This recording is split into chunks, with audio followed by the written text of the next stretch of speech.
Shalom. Bertemu lagi dengan Renungan Sabda Tuhan. Renungan kali ini berjudul, Pernahkah Anda sendirian dengan Tuhan?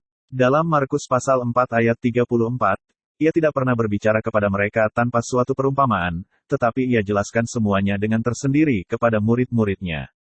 Sebelum melanjutkan saya berdoa, bagi yang sakit, sakit apa saja, dalam nama Tuhan Yesus sembuh. Bagi yang miskin diberkati berlimpah-limpah, dan yang sedih diberi kebahagiaan.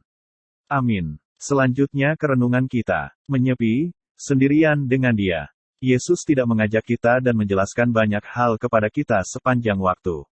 Namun, Dia menjelaskan banyak hal kepada kita sejauh kita sanggup memahaminya. Hidup orang lain merupakan teladan bagi kita, tetapi Tuhan meminta agar kita menguji diri kita sendiri. Hal ini merupakan pekerjaan yang memakan waktu sedemikian lambatnya sehingga Tuhan membutuhkan seluruh waktu dan kekekalan untuk mengubah seorang pria atau wanita sesuai dengan kehendaknya. Kita dapat dipakainya setelah kita mengizinkan Dia menunjukkan kepada kita segi-segi yang tersembunyi dalam sifat kita sendiri.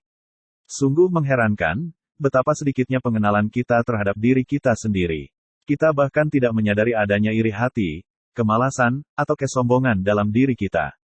Akan tetapi, Yesus akan menyingkapkan segala sesuatu yang tersembunyi, yang kita pegang di dalam diri kita sebelum anugerah-Nya mulai bekerja. Berapa banyak di antara kita yang telah belajar memberanikan diri untuk melihat ke dalam batin kita? Kita harus menyingkirkan pendapat bahwa kita memahami diri kita sendiri. Hal itu adalah serpi keangkuhan yang harus disingkirkan. Satu-satunya yang dapat memahami kita adalah Tuhan. Kutuk terbesar dalam kehidupan rohani kita adalah kesombongan atau keangkuhan. Kalau saja kita dapat mempunyai penglihatan akan bagaimana diri kita di hadapan Tuhan, kita tidak akan pernah berkata, "Oh, aku sungguh tidak layak." Kita akan memahami hal ini dengan sendirinya.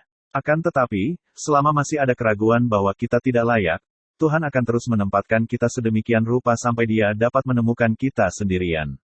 Bila ada unsur kesombongan atau keangkuhan yang masih tersisa, Yesus tidak dapat mengajarkan apapun kepada kita.